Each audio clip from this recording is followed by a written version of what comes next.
은혜 받으실 하나님의 말씀은 사도행전 26장 14절에서 18절까지 말씀입니다. 신약 성경 233면에 있습니다. 사도행전 26장 14절에서 18절까지 말씀입니다.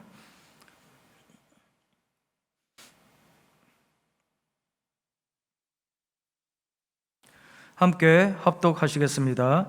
우리가 다 땅에 엎드러짐에 내가 소리를 들으니 히브리 말로 이르되 사울아 사울아 내가 어찌하여 나를 박해하느냐 가스채를 뒷발질하기가 내게 고생이니라. 내가 대답하되 주님 누구시니까? 주께서 이르시되 나는 내가 박해하는 예수라.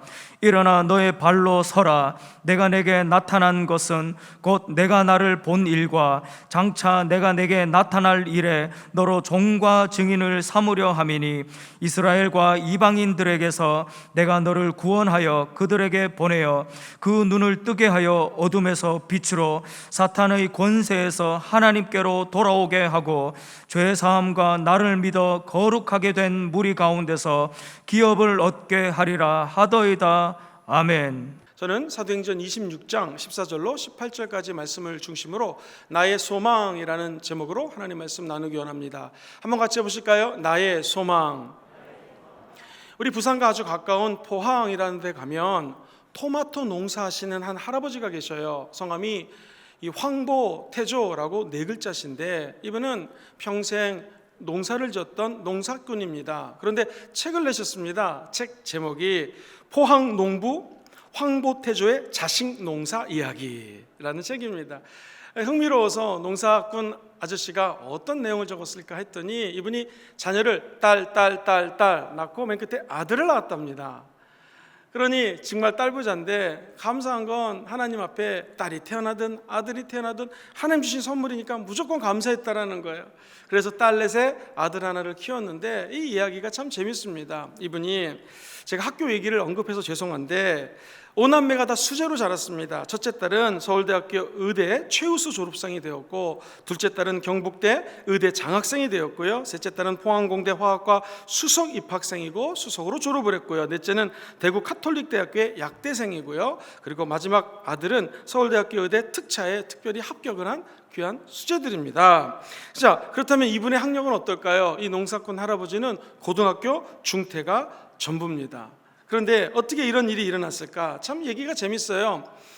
딸을 둘 낳았는데 너무너무 가난했답니다. 표현 자체로 찢어지게 가난해가지고 시골에 딸 둘과 아내를 냅두고 본인은 이제 서울에 있는 공사판을 찾아 헤맸는데 마침 이 관악산 밑에 서울대학교에 신축 공사 현장이 있어서 거기서 인부로 일을 했다고 합니다. 열심히 일을 하는데 대학을 딱 보니 이런 소망이 들더래요. 우리 딸들 자녀를 낳으면 이 학교에 좀 보냈으면 좋겠다. 여기가 우리나라에서 제일 좋은 대학이라고 하니 서울대에 들어가면 좋겠다라는 소망을 품었답니다. 그리고 계속 힘든 일을 하시면서 이런 생각을 했대요. 하나님, 우리 딸들이 자녀들이 합격하고 나면 얼마나 기쁘겠어요? 온 가족이 기뻐하고 박수치고 이런 장면을 끊임없이 상상하고 기뻐했는데 이게 왜 은혜입니까? 소망대로 이루어졌다라는 것입니다. 사랑하는 성도님, 오늘 모든 성도님들에게 예수님이 소망을 주시게 되기를 주의 이름으로 축원드립니다. 아무리 우리 일이 힘들고 어렵고 공사판에서 막일을 하는 상황이라 할지라도 우리에겐 소망이 있습니다. 예수님이 꿈을 주시고 그 꿈을 간절히 바라고 기도하면 언젠가는 소망이 이루어지게 될 줄 믿습니다. 절망이 가득한 이 땅에 진정한 소망이 되시는 예수님을 찬양합니다. 천국 가는 날까지 소망 되신 예수님의 손을 꼭 잡고 하나님이 맡겨준 사명을 다 감당하시기를 주의 이름으로 축원드립니다. 우리에게 소망이 있습니다. 그 소망은 성령 하나님이시고요, 우리 예수님이 우리의 소망이 됩니다. 저는 오늘 크게 두 가지로 우리 소망 되신 예수님에 대해서 이렇게 말씀 나누기 원합니다. 첫 번째로 예수님만이 우리의 진실된 소망이십니다. 한번 같이 읽어보시죠. 시작. 예수님이 우리의 소망입니다. 오늘 본문 말씀은 사도 바울이 이 감옥에 갇히게 되었습니다. 너무너무 억울하게 하나님 일하다가 재판장 앞에 서게 되었습니다. 로마 총독이 주관하는 일반 재판이 아닙니다. 정말 살벌한 분위기입니다. 유대왕 아그리빠 왕이 있고요, 여동생 버니게라고 하는 자도 앉아 있고요, 로마의 천부장 등 로마의 아주 쟁쟁한 장군들이 쫙 앉아 있고요, 군인들까지 참석을 했습니다. 그리고 가이사라의 아주 유명한 사람들이 전부 앉아 있는 상황 속에서 사도 바울이 자기가 죄인이 아님을 변론하기 시작합니다. 자, 사도 바울이 죄인들 앞에 죄인이 아닙니다 라고 사람들 앞에 변론할 때 제일 먼저 사용했던 말이 바로 이 소망입니다. 오늘 6절과 7절 말씀을 같이 한번 스크린을 보시면서 읽어보겠습니다. 시작. 이제도 여기 서서 신문 받은 것은 하나님이 우리 조상에게 약속하신 것을 바라는 까닭이니, 이 약속은 우리 12지파가 밤낮으로 간절히 하나님을 받들어 섬김으로 얻기를 바라는 바인데, 아그리빠 왕이여, 이 소망으로 말미암아 내가 유대인들에게 고소를 당하는 것이니이다. 한번 따라 볼까요? 이 소망으로 말미암아. 이 말은 무엇인가? 사도 바울이 소망 때문에, 이 소망 때문에 내가 이 감옥에 갇혔다라는 것입니다. 구체적으로 이 소망이라고 하는 것은 하나님이 우리 조상들에게 약속하신 것이 있습니다. 12지파에게 약속한 것이 있는데 그것이 바로 메시아입니다. 우리나라처럼 유대도 수없이 많은 유대 민족들은 외부의 침략을 받았습니다. 나라 없는 서름을 겪는 민족이었습니다. 그러다 보니 언젠가는 메시아가 오셔서 이 나라를 자유케 할 것이요, 우리에게 참된 자유를 줄 거라는 확신이 있었고 기다림이 있었습니다. 그것이 메시아 사상입니다. 이 메시아를 기다렸던 유대인들에게 사도 바울은 이렇게 얘기하는 것입니다. 자기도 예수님을 몰랐을 때는 예수 믿는 사람들을 죽이고 감옥에 집어넣고 사형을 할 수 있도록 이렇게 나쁜 짓을 했는데, 예수 그리스도가 참된 소망이요, 그분이 죽음에서 부활하셨으므로 예수님이 메시아입니다. 할렐루야. 나의 소망 예수님이 있는데 이 예수님 때문에 내가 지금 감옥에 갇혀져 있습니다 라고 이야기하는 것입니다. 사랑하는 성도님들, 우리 예수님이 왜 우리의 소망이 되실까요? 예수님은 저와 여러분들에게 죽음으로부터 자유케 하셨습니다. 죄로부터 용서함을 허락하여 주셨습니다. 아이를 키울 때 보면 아이가 갑자기 응가를 하거나 먹은 거를 토하거나 쉬를 할 때가 있습니다. 그러면 우리가 부모로서 아이가 쌓아놓은 모든 오물들을 깨끗이 닦아줍니다. 그것도 모자라서 분 가루를 발라주기도 하고, 그리고 아주 더러우면은요 깨끗한 물로 아이 비누를 쓰면서 깨끗이 닦아줍니다. 우리도 마찬가지입니다. 이 세상에 살면서 더러운 곳이 묻고 오물이 묻고, 또는 우리가 정말 우리 마음속에 있는 더럽고 추악한 것 때문에 하나님 앞에 죄를 졌다 할지라도 우리 예수님이 진정한 소망이 되는 이유는 우리의 모든 죄를 용서해 주십니다. 미래에 지은 죄까지도 우리 주님은 용서해 주실 것입니다. 실패하고 좌절이 있는 분이, 좌절하고 계시는 분이 계십니까? 우리 주님이 희망이 되십니다. 수치와 고통에 얽매 있는 분이 계십니까? 포기하지 마십시오. 새로운 인생을 살 수 있습니다. 우리 예수님이 저와 여러분들에게 소망이 되어 주십니다. 사실 오늘 코로나19 때문에 우리나라 사회가 너무나 어렵습니다. 전 열방이 절망 가운데 살고 있는 느낌입니다. 그러나 우리에게 참된 소망은 죽음에서 부활하신 예수님이십니다. 여기가 끝이 아닙니다. 다시 살아납니다. 부활이 있습니다. 목사님, 저 공무원 시험에 떨어졌어요. 끝이 아닙니다. 다시 시험을 보면 하나님이 붙여주십니다. 나 암 선고를 받았는데 의사 선생님이 시한부 인생이라고 합니다. 끝이 아닙니다. 새롭게 하나님이 역사해 주십니다. 치료해 주실 것입니다. 만약 천국 간다 할지라도 천국에서 새 삶을 시작할 수가 있습니다. 목사님, 사업을 하다 너무나 힘들고 사업에 실패를 했습니다. 실패 아닙니다. 다시 시작할 수 있습니다. 우리 남편과 아내가 관계가 파탄이 났습니다. 부모와 자식의 관계가 어려움에 처했습니다. 끝 아닙니다. 우리는 다시 시작할 수 있습니다. 왜냐하면 소망 되신 예수님이 우리 안에 있기 때문입니다. 음식을 안 먹으면 의학적으로 40일 정도 살다가 죽는다고 합니다. 이 물을 안 마시면 4일 정도 뒤에 죽는다고 합니다.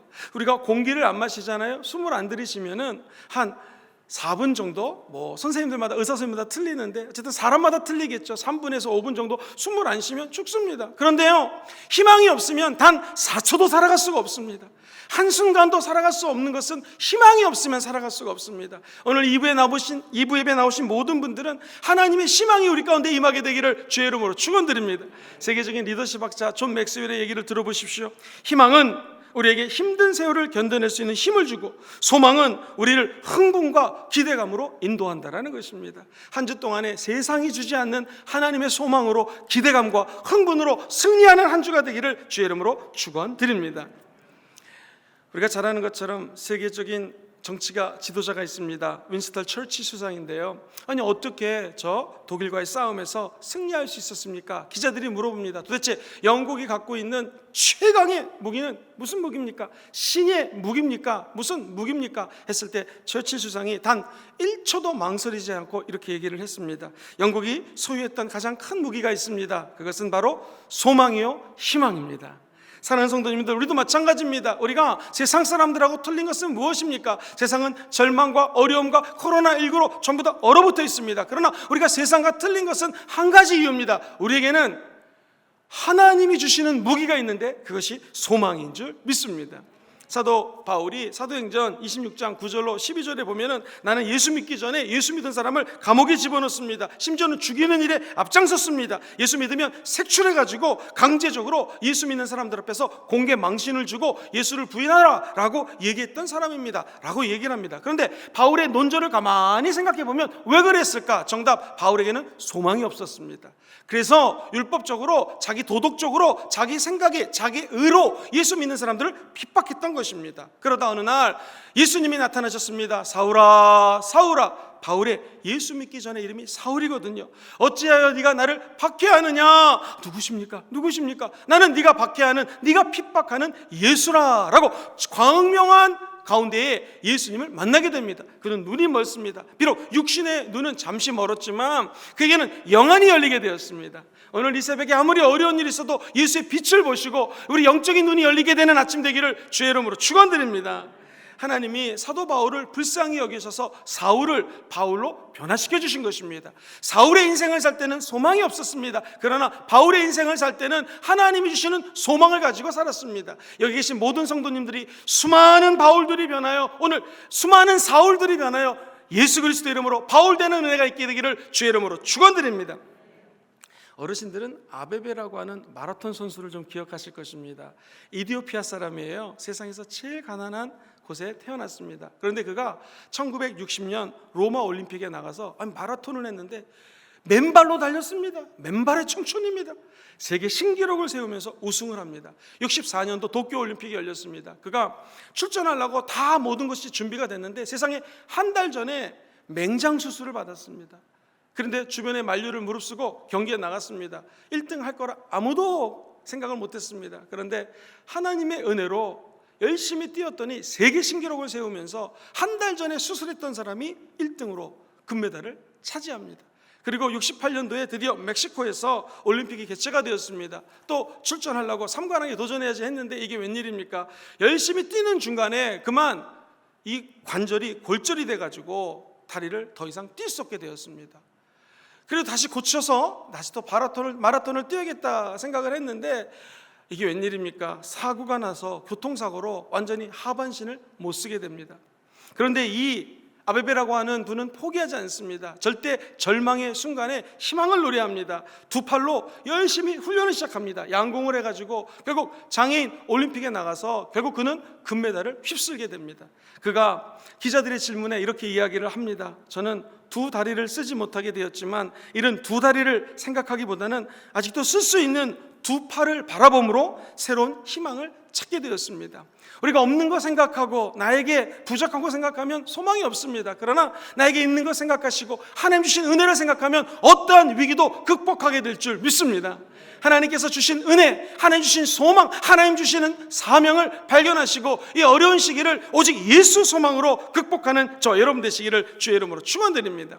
사실 경제학자라든가 역사학자들이 분석을 해보면 지금 코로나 때문에 다가오는 공황보다도 미국의 경우 루즈벨트 대통령이 재임했던 1930년대 초반에 세계 대공황이 다가왔을 때 미국의 경기는 말이 아니었다고 합니다. 경제 위기는 실업률이 사상 최고치를 경신했었고 물가가 완전 인플레이션이 돼가지고 모든 거 100원짜리가 200원, 300원짜리가 되었고 경제적인 패닉 상태에 빠진 상황이었습니다. 한 젊은이가 고개를 숙이고 어깨를 쭉 처진 상태로 걸어가는데 그 지역에 교회 예배당을 지나갔습니다. 그 성전에서 박수를 치면서 아까 우리가 드렸던 찬양처럼 나의 소망, 나의 기쁨, 나의 예수 이런 소리가 들리더랍니다. 이 젊은이가 지금 힘든데 저 쌍부름 뭐가 저리 좋다고 노래를 부르나 해가지고 뒤에 앉아가지고 예배 끝날 때까지 기다렸다가 물어봤습니다. 목사님, 난 지금 몇 개월째 잡이 없어가지고 공사판에서도 일을 못해서 이렇게 힘든데 당신들은 뭐 때문에 이렇게 기쁩니까? 했더니 목사님과 성도들이 이렇게 얘기를 했습니다. 사랑하는 형제님, 우리도 당신처럼 힘든 건 마찬가지입니다. 그러나 우리에게는 예수님이 함께 있다라는 소망이 있습니다. 그 소망 때문에 우리는 기쁘게 노래할 수 있습니다. 우리도 마찬가지입니다. 세상 사람과 틀린 것, 우리에게는 소망이 있습니다. 우리 안에서 십자가에서 죽으시고 부활하신 예수님의 광채가 있기에 우리는 하나님을 찬양할 수 있습니다. 예수 믿는 신앙인들은 고난 속에서 희망을 바라보는 사람들입니다. 어떤 어려움이 있어도 사도 바울처럼 하나님의 영광의 광채 가운데 들어가서 새로운 사명을 발견하시고 은혜를 발견하시고 소망을 노래하는 하나님의 백성들 되시기를 주의 이름으로 축원드립니다. 나중에 사도 바울은 로마의 편지를 쓰면서 8장 32절에 이런 말을 합니다. 자기 아들을 아끼지 아니하시고 우리 모든 사람들을 위해서 내어주신 예수 그리스도가 어찌 그 아들과 함께 모든 것을 우리에게 주시지 아니하겠는가. 예전 성경에는 은사를 주신다는 것입니다. 힘들고 어려워도 성령님은 저 여러분들에게 은혜를 주시고 기쁨을 주시고 사명을 주시고 은사를 허락하여 주실 것입니다. 35절에 우리 사도 바울이 노래했던 예수님에 대한 희망은 다음과 같습니다. 같이 읽어보시죠. 시작. 누가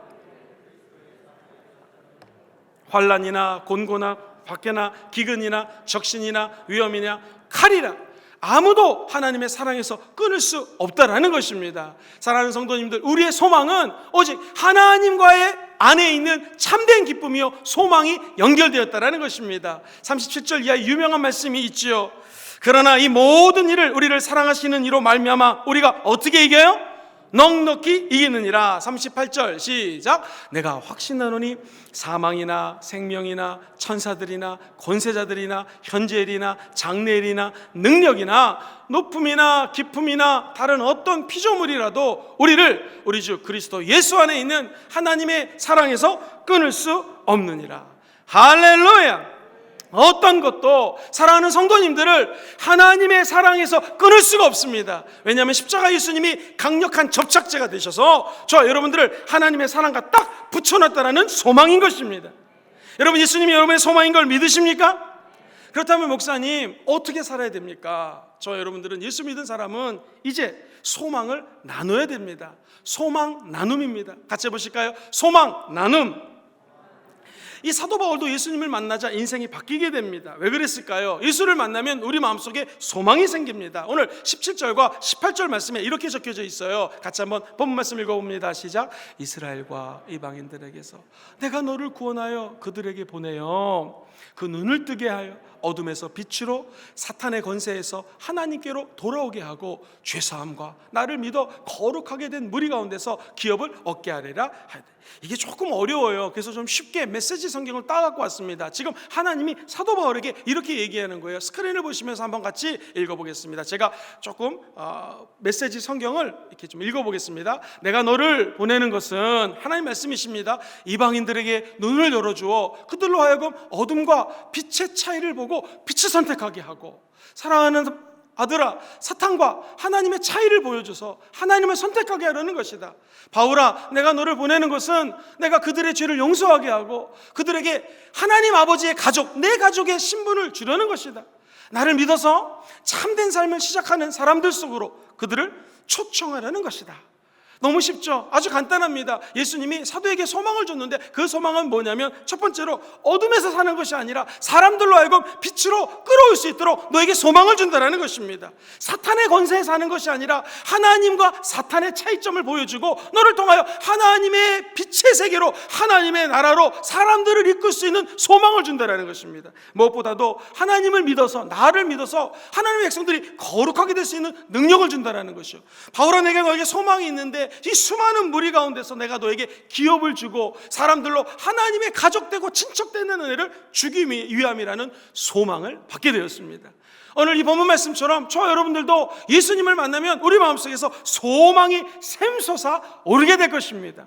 한번 생각해 봤습니다. 소망하고 반대말은 무엇일까? 낭망입니다. 그렇다면 성경에서 이야기하는 낭망은 무엇일까? 시편 기자는 42편, 43편에 보면 내 영혼아 네가 어찌하여 낭망하며 내 영혼아 어찌하여 내가 불안해하는고 하면서 낭망과 불안을 세트로 마치 자동차 바퀴처럼 함께 쭉 나열을 합니다. 이 낭망이라고 하는 것은 영어 성경에는 디프레션으로 적혀져 있어요. 우울증이라는 것입니다. 우울하다라는 것입니다. 자, 그렇다면 이 낭망의 원인이 무엇이겠습니까? 낭망은 거절의 상처로 다가옵니다. 내가 혼자서 아이솔레이션, 나 혼자 고립됐을 때에 낭망이 다가올 수가 있습니다. 크리스찬들은 이 낭망이 왜 다가오는가? 하나님과 내가 멀어졌다고 생각하면 낭망하게 됩니다. 사랑하는 성도님들, 낙심하지 않아야 될 것은 하나님과 멀어질 수가 없습니다. 왜? 환난이나 기근이나 핍박이나 어떤 것도 하나님의 사랑에서 끊을 수가 없기 때문입니다.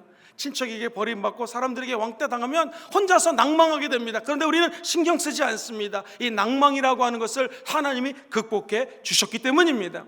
목사님이 낭망을 치료할 수 있는 것이 무엇입니까? 아마 상담학이나 심리학자들이 얘기하면은 이 낭망을 직면하라고 얘기할 것입니다. 인지심리학적으로 낭망이 혼자 고립된 건데 그것을 도망가지 말고 피하지 말고 냉정한 분석력으로 낭망을 왜 내가 낭망하는가, 어떤 상황에서 낭망하는가, 누구 때문에 낭망하는가, 왜 내 낭망이 내 마음속에 다가왔는가를 아주 냉철하게 분석하라는 것입니다. 그리고 자기 자신과, 낭망에 있는 자기 자신과 대화하라는 것입니다. 단순한 독백이 아니라는 것이죠. 자, 그렇다면 우리 크리스찬들은 어떻게 해석할 수 있을까요? 내 안에 낭망이 다가오면 우리는 심리학적으로 이렇게 거창하게 나갈 필요 없습니다. 하나님 앞에 내 모습을 살펴보고 하나님께 기도하는 것입니다. 하나님께 아뢰는 것이죠. 왜? 우리 예수님이 우리의 소망이 되기 때문에. 사람들은 낭망이라 표현하지만 우리에게는 기도할 수 있는 찬스가 됩니다. 그러므로 모든 문제는 기도하지 않으면 발생되는 것처럼 모든 낭망도 기도하지 않기 때문에 우리에게서 소망이 멀어진다는 것입니다. 저와 여러분들의 입술에는 항상 하나님을 찬양하는 찬양과 기도가 끊기지 않게 되기를 주의 이름으로 축원드립니다. 그러므로 이 낭망, 소망의 반대말이죠. 궁극적인 처방은 무엇입니까? 그 처방전은 바로 성경 말씀 그대로 희망이 궁극적인 처방전입니다. 소망이 낭망을 이겨버리면 됩니다. 낭망이 아무리 커도 소망이 저 해운대 앞바다에 있는 바다만큼 크다면 낭망은 그냥 중화되고요, 없어지게 된다는 것이죠. 오늘 이 아침에 하나님께 나온 모든 분들이 이 소망을 선물로 받아가기를 주의 이름으로 축원드립니다. 지금 혹시 어려운 분 있으십니까? 힘든 분 있으십니까? 그러면 이 극한 고난 가운데 욥의 고백을 한번 들어보시겠습니다. 23장 10절에 욥이 이렇게 얘기합니다. 같이 한번 읽어보시죠. 시작. 그러나 나를 순금같이 되어 나오리라. 할렐루야. 내가 가는 길 주님 아시오니 내가 이 환난과 어려움을 겪고 난 다음에는 순금처럼 변화될 것입니다. 예전 성경에는 정금이라고 표현이 되어 있습니다. 이 순금은 원재료가 동광석입니다. 돌덩어리입니다. 이걸 갖다 놓고 1000도 이상의 용광로에 집어넣고 끓입니다. 그럼 제일 먼저 동이 나온다고 합니다. 전 전문가는 아니지만 조금 더 끓이면 은이 나온다고 합니다. 그리고 이 불순물들을 다 제거하고 난 다음에요, 이 금을 갖다가 금세공사가 온도를 잘 조절하고요, 정말 적기에 이 금을 탁 빼게 되면 거기서 순금이 나온다는 것입니다. 금세공사 입장에서는 너무 빨라도 안 되고요, 늦어도 안 됩니다. 최적의 시간에 금을 용광로에서 끌어내면 이게 순금이 되기 때문에 신경을 곤두서가지고 언제 할까 탁 끌어내야 된다는 것이죠. 사랑하는 성도님들, 하나님도 마찬가지입니다. 우리가 지금 용광로 안에 있는 것 같고 어렵습니다. 도대체 언제 순금이 됩니까? 그러나 우리 하나님은 멀리서도 우리 안고 일어섬을 안고 계시며 알고 계시며, 하나님은 졸지도 않고 주무시지도 아니하시며 사랑하는 성도 한 사람 한 사람들을 갖다가 적기에 순금이 돼서 끌어내려고 준비하고 있다는 것입니다. 사업이 힘들지? 조금 더 기다려라. 적기에 내가 너를 끌어내겠다. 지금 임신을 해서 너무 힘들지? 걱정하지 마라. 적기에 네 안에서 태중에서 아이를 끌어낼 것이다. 할렐루야. 하나님의 때가 있습니다. 공부하는 학생들 언제 학위 끝날까요? 하나님이 지금 기다리고 계십니다. 학문의 길을 갈 때에 정금같이 나오는 순간이 있다는 것이죠. 어떤 어려움이 있어도 끝까지 소망을 붙드셔야 됩니다. 세공사보다도 더 총명하신 하나님께서 하나님의 때에 저와 여러분들을 순금처럼 만들어 주실 것입니다. 어려움이 있어도 눈물이 있어도 좌절하지 말아야 될 것, 소망 대신 예수님이 저와 여러분의 옆에 함께 하신다라는 것입니다. 그것을 베드로전서는 4장 12절과 13절에 이렇게 기록을 하고 있어요. 한번 읽어보십니다. 시작. 사랑하는 자들아, 너희를 연단하려고 오는 불시험을 이상한 일 당하는 것 같이 이상히 여기지 말고 오히려 너희가 그리스도의 고난에 참여하는 것으로 즐거워하라. 이는 그의 영광을 나타내실 때에 너희로 즐거워하고 기뻐하게 하려 함이라. 할렐루야! 아무리 환난이 다가와도 즐거움과 기쁨과 소망의 시간이 기다리고 있을 것입니다. 여기 돌멩이 하나 큰 거 가지고 왔습니다. 제가 우리나라에서 아주 유명한 조각가입니다. 어떻게 해야 되겠습니까? 망치로 그 돌멩이를 깨야 됩니다. 조각하는 도구로 쪄야 됩니다. 그래야지 그 조각 제품이 나오는 것입니다. 우리의 인생도 이 돌멩이와 같습니다. 하나님께서 저와 여러분들을 망치로 깨뜨시고 때로는 조각을 할 때 아파하지 마십시오. 조금만 있으면 하나님이 저와 여러분들을 걸작품으로 만들어 주십니다. 영어로는 마스터피스라고 합니다. 아무도 만들지 못하는 여러분만의 고유한 소망, 여러분만의 고유한 사명이 이제 곧 탄생하게 될 것입니다. 때로는 사단에게 두들겨 맞아도 걱정하지 마시고 승리할 수 있는 이유는 하나님이 저와 여러분들을 함께 하시고 돌봐주신다는 소망 때문입니다. 그래서 시편 기자는 119편 71절 이렇게 이야기합니다. 같이 읽어보시죠. 시작. 고난당한 것이 내게 유익이라 이로 말미암아 내가 주의 율례들을 배우게 되었나이다. 할렐루야. 고난을 당해본 사람이 고난을 당한 사람의 마음을 이해해 줍니다. 사랑을 받은 사람이 사랑을 나눌 수 있습니다. 소망을 하나님께로부터 받은 사람이 다른 사람들에게 소망을 전해주는 소망 전도사님이 되게 될 줄 믿습니다. 소망 갖는 게 너무나 중요하죠. 단테는 그의 작품 가운데에 신고옥이라고 하는 유명한 작품을 적었는데 지옥 문 앞에 이런 간판이 적혀져 있다고 합니다. 한번 들어보세요. 이곳에 들어오는 모든 자들은 소망을 포기하라. 지옥의 특징이 무엇입니까? 지옥 가면 소망이 없어요. 천국의 특징이 무엇입니까? 우리에게는 소망이 있습니다. 이 땅이 절망하는 자가 많으면 많을수록 지옥처럼 변합니다. 우리는 누굽니까? 이 땅에 하나님의 소망을 전하는 자입니다. 그러므로 내일 회사에 출근하시면 밑에 있는 부하 직원이 너무너무 힘들어요. 그래도 우리 김 대리는 소망이 있어. 하나님이 함께 하실 거야. 안 믿는 사람이라도 그 사람에게 소망을 전해주기를 주의 이름으로 축원드립니다. 내일 학교에 가시면 가르치는 선생님들은 아이들 보고 무조건 소망을 이야기하시게 되기를 주의 이름으로 축복합니다. 아니 오늘 예배 끝나고 만나는 사람들에게 무조건 소망된 말을 하시게 되기를 주의 이름으로 축원합니다. 이 5살짜리 꼬마가 있었는데 엄마가 엉뚱하게 점집을 데리고 간 거예요. 점을 보는 사람이 뭐 숭구리당당 숭당당 이랬는지 모르겠지만 점괘가 나왔는데 이 아이는 영특하고 총명해서 유명한 애가 될 텐데, 유명한 사람이 될 텐데 안타깝게 40살쯤에 죽을 거라고 이야기를 합니다. 이 5살짜리 꼬마가 이 얘기를 들었습니다. 그래서 이 아이는 진짜 유명한 가수가 되었어요. 노래도 잘 부르고 세계적인 가수가 되었습니다. 어느 날 띡 40이 되었습니다. 우리 사랑하는 성도님들, 40살이 빨리 될까요? 늦게 될까요? 천천히 될까요? 빨리 됩니다. 40이 딱 되었는데 순간적으로 드는 생각이 점장이한테 5살에 들었던 말이 생각이 났습니다. 내가 곧 죽겠구나. 불안하기 시작합니다. 낭망하기 시작합니다. 술을 마십니다. 이것도 모자라서 마약을 하기 시작합니다. 인생이 망가지기 시작합니다. 결국 그는 43살에 죽고맙니다. 이 가수가 우리가 잘 아는 그 유명한 엘비스 프레슬리라고 하는 세계적인 가수였습니다. 5살 때 들었던 그 이야기가 평생을 가는 것입니다. 남자들은 학자들에 의하면 25,000 단어를 하루 동안 이야기합니다. 여자들은요 3만 단어 정도, 3만 마디 정도 이야기한다고 합니다. 학자들마다 틀려요. 어쨌든 여자분들이 남자들보다 말을 많이 합니다. 중요한 것은 25,000마디건 3만 마디건 저와 여러분들의 입술에서 얼마만큼 소망의 말이 나가느냐는 것입니다. 나도 모르게 부정적인 말을 했다면 오늘 이 시간에 회개하시고 하나님의 영광의 소망의 메시지를 전하는 저와 여러분들에게 주의 이름으로 축원드립니다. 시궁창에서 아이들이 놀고 있으면 이 시궁창에서 죽을 놈들아 코막고 죽어라 이러면 안 됩니다. 너희들이 시궁창에서 놀아도 너희의 생각만큼은 하늘을 향하여라 라고 얘기하셔야 됩니다. 불치병에 걸렸습니다. 그러면 찾아가갖고 아이고 집사님 이 병 걸리면 다 죽는데 이러면 안 됩니다. 우리 예수 믿는 사람들은 끝까지 희망의 메시지를 전해야 됩니다. 누구도 이 병 걸렸는데 하나님이 치료해 주셨습니다. 하나님이 돌봐주실 것입니다. 아무리 칠흑같이 어두워도 새벽은 다가오게 되어 있습니다. 시련당하고 슬퍼하는 자도 이제 곧 회복의 소망의 빛이 찬란하게 비칠 것입니다. 아무리 겨울이 와도 봄은 오게 되어 있습니다. 우리 인생에도 하나님의 봄날이 다가오게 될 것입니다. 실패하고 좌절한 사람에게 산은 원래 높은 것이요 골짜기는 원래 깊은 것입니다. 희망을 노래하고 소망을 전달하는 자들 되기를 주의 이름으로 축원드립니다.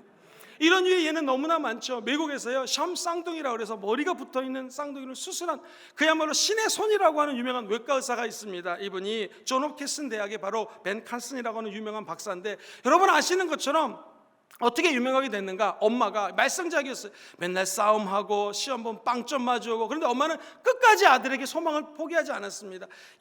너는 무엇이든지 마음만 먹으면 할 수 있는 아이란다. 넌 노력만 하면 할 수 있어. 사랑하는 아들아, 꿈을 포기하지 말아라 라고 소망을 줬습니다. 아니나 다를까 이 아이가 마음을 바꿔먹고 세계적인 외과 의사 선생님이 되었습니다. 우리도 마찬가지입니다. 우리 자녀들에게 전달해야 될 말은 오직 소망의 메시지입니다.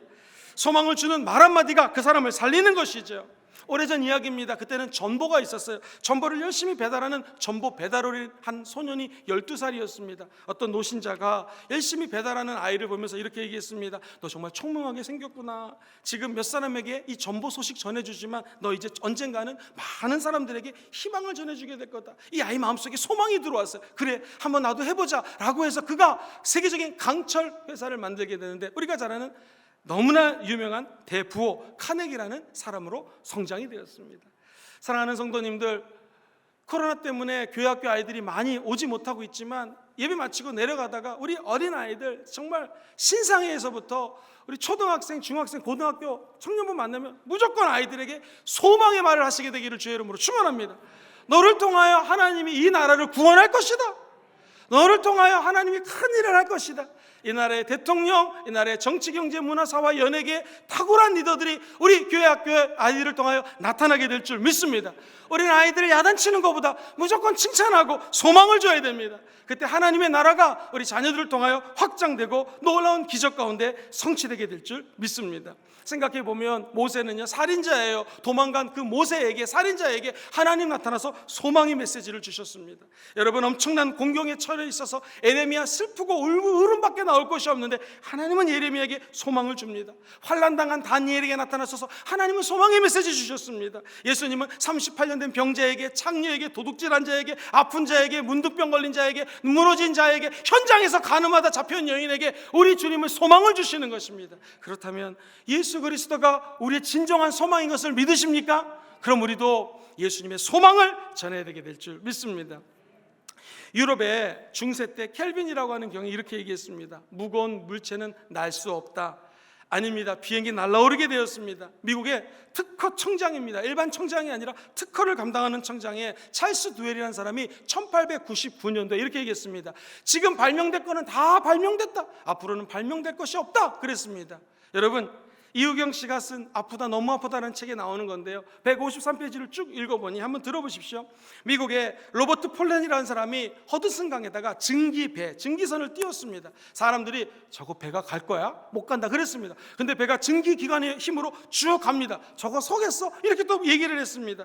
특허 청장이었던 찰스 두웰도 이제 발명품 없어. 여러분, 재미있는 것은요, 그 후에 얼마나 많은 발명품이 나왔습니까? 항상 부정적으로 얘기하는 사람들은 또 부정적으로 얘기합니다. 여러분, 거기 속으시면 안 됩니다. 우리는 늘 부정적인 얘기를 들어도 긍정적으로 대답하셔야 됩니다. 저는 수없이 많은 청년들을 만났습니다. 또 성도님들을 많이 만나봤습니다. 그런데 가만히 보면은요, 하나님의 말씀에 힘이 있는 것처럼 하나님의 형상대로 지음받은 저와 여러분들에게는요 말의 힘이 있습니다. 청년들 중에서 목사님, 내가 너무 힘들지만 난 앞으로 이런 소망이 있어요. 이 꿈을 위해서 좀 기도해 주세요. 이렇게 얘기했던 청년치고 잘 안 된 청년이 한 명도 없었습니다. 왜 그럴까요? 말은 예언적인 능력이 있습니다. 그래서 최근에 이 신학자들도 self-profession이라는 단어를 쓰기 시작했어요. 뭐냐면 스스로에게 예언을 하는 거예요. 스스로에게 소망의 말을 전하는 거예요. 아무리 어려워도 저 여러분들에게 소망이 있습니다. 여러분을 쓰러뜨리는 사람이 있어도 여러분 다시 일어납니다. 의인은 7번 넘어지지만 8번 일어나게 되어 있습니다.